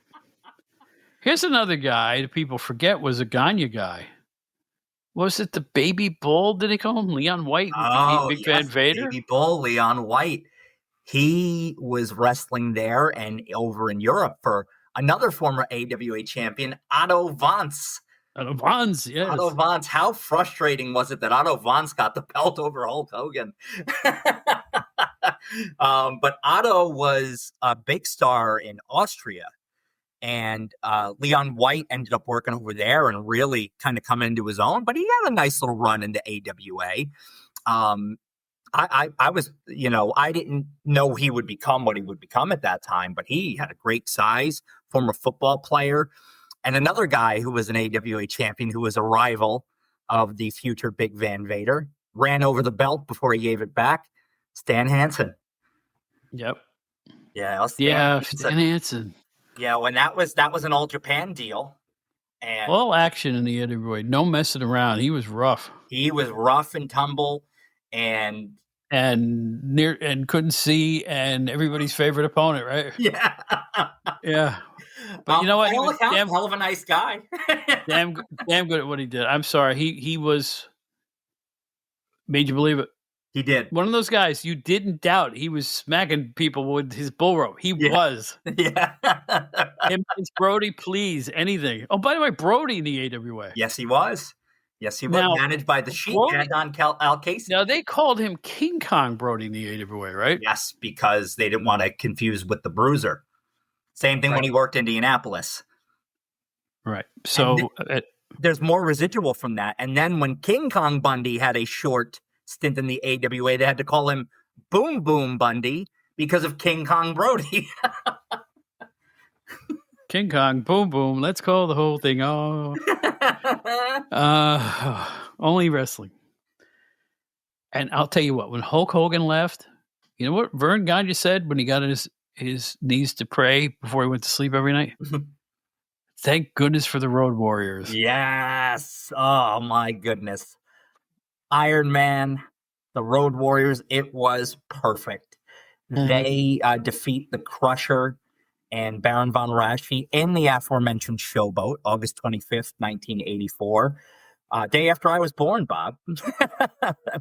And win the AWA World Tag Team Championships. And they were like nothing you have ever seen. There's a reason why it's called the Road Warrior Pop. And between them and Paul Ellering, who could just talk like you wouldn't believe, they were the most unbelievable tag team that you could ever see. They had this moment later on when they were still champs at the time, and it was from I think it was from Wisconsin. Forgive me if I'm wrong. Some fans can correct me out there, but it looked like a glorified giant high school gym where they were wrestling in. But it was the Road Warriors against Von Raschke and Curt Hennig. Oh, I know this. Yeah, this is Hammond, Indiana. It was Indiana. Thank you for that. Hammond, Indiana. And it looked like kind of like a huge high school gym. It didn't look like a big arena at all. This is one of those moments where it looked like a riot was going to break out amongst the fans. And in some cases, there was a mini riot if you look close enough. Yes. So find that tape. But anyway, at one point, Curt ends up neck tied around the first and second ropes. And did they smack a chair in his head to do this? Yeah, and he gushed because blood. It was one of the most gory wrestling I can ever recall in any organization. He was just, and the original tape of that thing, which I had on a VHS tape, they later edited this. You saw him go from crown to crown, man. Yeah. Crown to crown. Like I'm rubbing my index finger over the entire length of my forehead. Yeah. And he bled like a stuck pig. And here comes Larry the Axe. Yeah, who's on commentary. Yep. My boy. Get a doctor. Exactly. So get a doctor. They cut a promo after that. And it was to build up a match at the Meadowlands. I'm sure one of many places they wrestled. I think it was a Pro Wrestling USA show. Mm-hmm. And Hawk just was so starting to get into his prime in terms of promos. And he goes, "What's Larry Hennig so hot about? Just because we beat the living hell out of his son?" That's right. Good memory. Yep. But before we go, I want to thank once again Verne Gagne and the AWA. Here's why. Directly responsible for Big Scott Norton. Yep. Ric Flair. Rick Steamboat. Ken Patera. Greg Gagne. Sergeant Slaughter. Bob Backlund. To an extent, Larry Zbyszko. The Blackjacks. Bill Irwin. Buddy Rose. Baron von Raschke. Larry Hennig. Harley Race. And the Iron Sheik. If there has ever been a greater legacy from one organization, I can't think of it. The AWA was really good. The passage of time and the lack of videotape. You see, that's the key. It's not the history books. It's the lack of videotape. Yes. Makes people see things and all they see is all they know.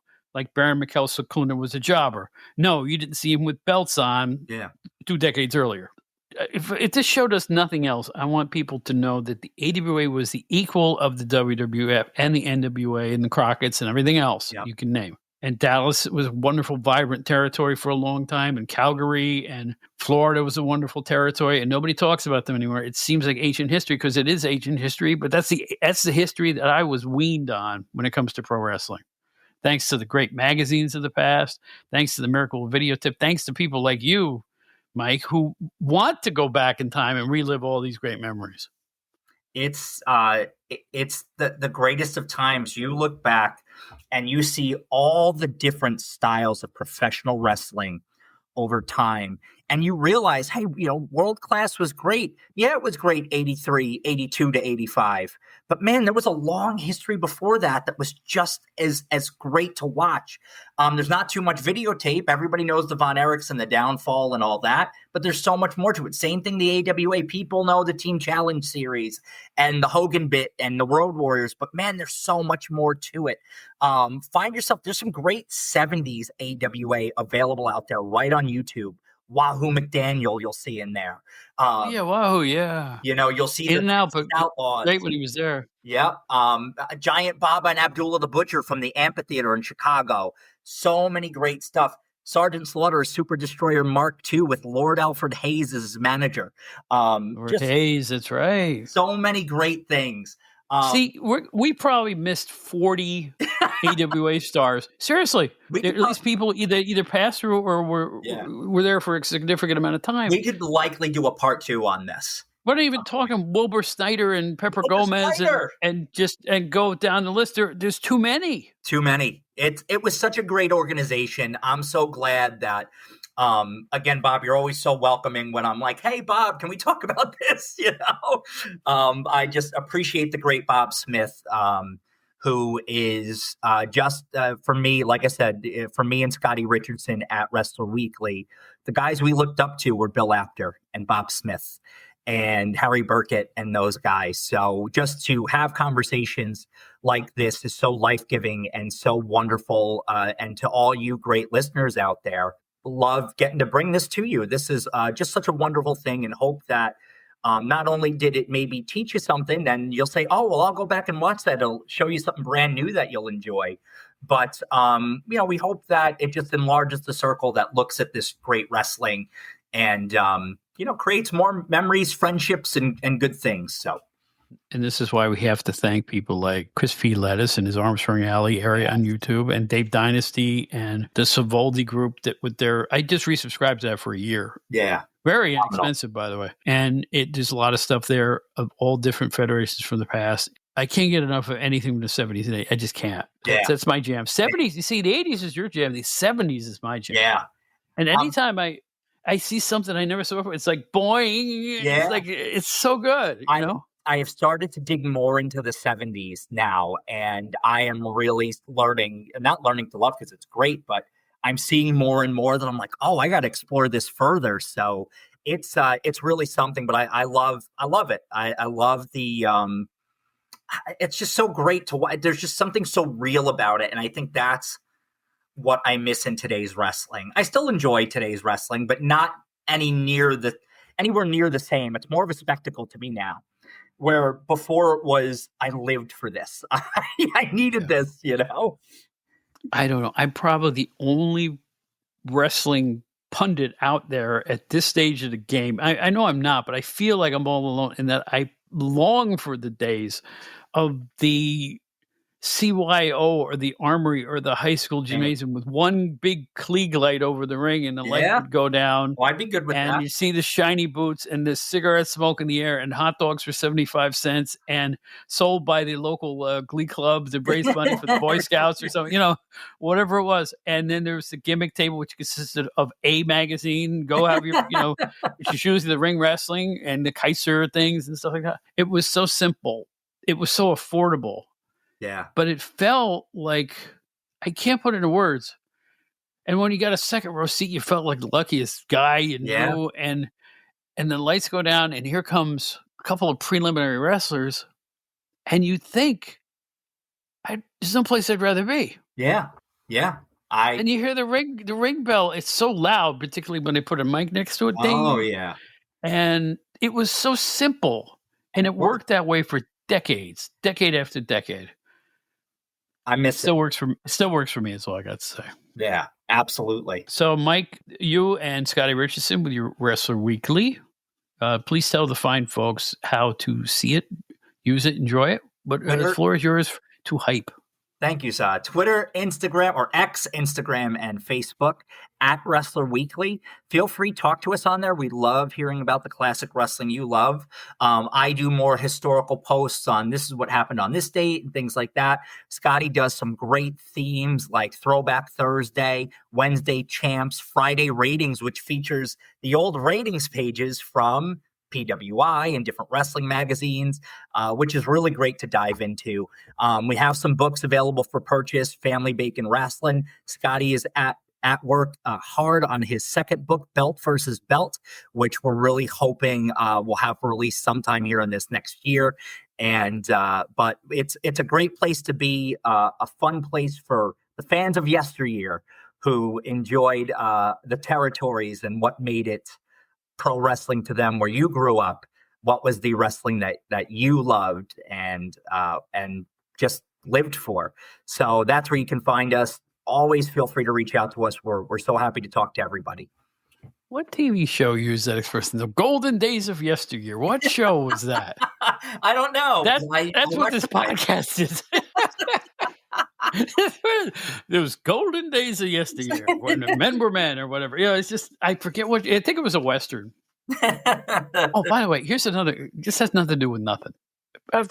15, 18 years ago, we had a fringe station on from NYU University or something. And for some reason, the overnights, they would show anything. It was like a college TV station on our cable service. And they had a 1954 half-hour Western series called Stories of the Century. Really? Featuring railroad detective, whatever his name was. Oh, Matt somebody. And it was like, so for some reason, this guy busted Willie the Kid and Wyatt Earp and everybody you ever heard of from the Old West. But it was really good. And I got hooked on it. And grainy old broken black and white, show. And I really got hooked on it to the point where I found a DVD set in the store for like $4 of every one on one disc. Oh, nice. So I went and got it. And I'm like, I am a big fan of Stories of the Century. You know why? It was those fateful days of yesteryear. Yes. That's why. Yeah. And speaking of fateful days, 70s, 80s wrestling is my jam. The olden days are also the jam of Wrestler Weekly.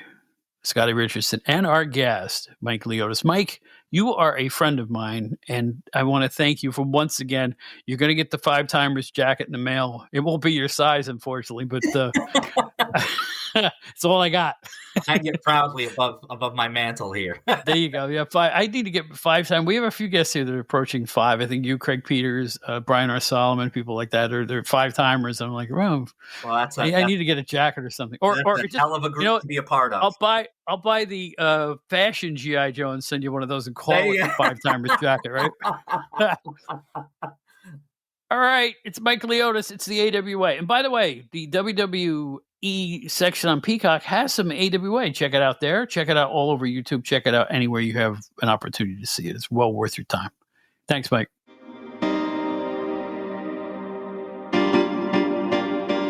Attention, Gen Xers. If you'd like to explore the era that appeals to you, look no further than GenerationXWire.com. The generation who grew up with elite in entertainment, music, movies, TV, books, pro wrestling, and more finally has a one-stop destination for all their Gen X needs. From Aerosmith to Batman to the Killer Bees to the Twilight Zone, there's something for everybody at GenerationXWire.com. You won't find a more eclectic mix of pop culture content than at the leading website that specializes in the greatest generation, GenerationXWire.com. Check it out today.